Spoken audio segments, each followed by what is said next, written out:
Welcome to Down to Business, a segment that keeps you in the know about the latest trends, topics and issues for Australian business owners.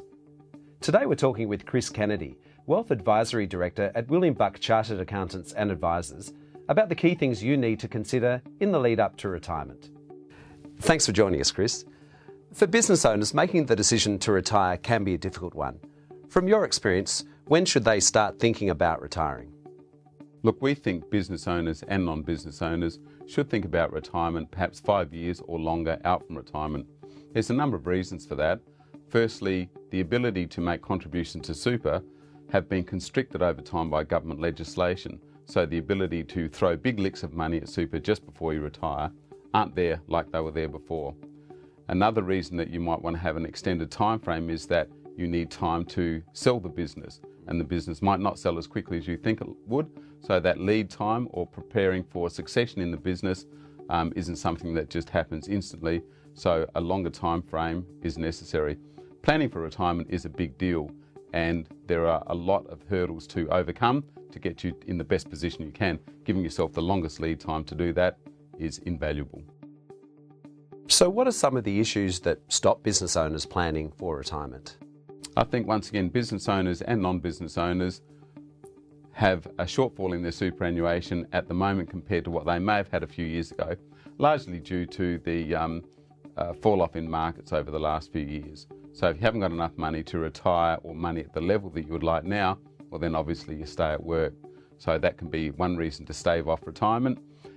Another reason might be that you think that the business might take longer to sell, or in fact will take longer to sell than you expect it to.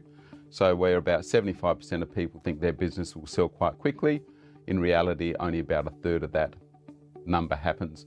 So you will have to work longer because you haven't sold the business. People that have businesses, particularly family businesses, might think that they can pull back, so we'll stay at work, we'll do less, but we'll still draw an income from the business. That can cause a lot of pressure on the family, can be constrictive to a cash flow that is designed to feed a certain number of mouths, and now there's a certain number of mouths plus two to be fed. So those reasons for prolonging your work life aren't always ideal. Chris, some business owners may be tempted to stay on with the business but act as a consultant. What are your thoughts on this? Look, there's good and bad in doing that. If you stay on, your superannuation fund is going to grow because as an employee you're going to have additional contributions going to that fund, so your fund balance is probably going to go up, not down. You've got an income stream from another source, i.e. your continued employment, which is once again good for shoring up your superannuation fund. From an emotional perspective, having some continuing work in a transition from full employment to full retirement gives you a feeling of continued self-worth. Lots of people love the businesses that they're in, so having some ongoing participation in that is quite valuable for them.